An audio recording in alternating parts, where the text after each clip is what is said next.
Welcome, in front of me is a NOKIA 2.3 and today I'll show you how to import contacts from your SIM card to the device.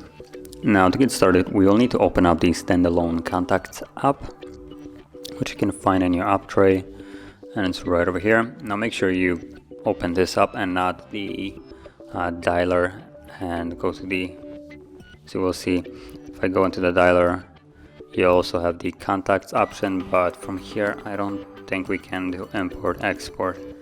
You see there is no option, so you do have to open up the contacts app, skip this, and from here we're gonna go into settings and you will have import right at the bottom. When you tap on it, it will give you two options where you want to import it from. I'm gonna go with the SIM card and it will open up all the contacts that are on the SIM card, and by default they will all be selected, so all you need to do is deselect the ones that you don't want, and all you need to do is just tap on it like so. Once you have selected everything that you want, tap on the check mark on the top and we're done for SIM contacts imported, and that's about it. As you can see now they are visible right here.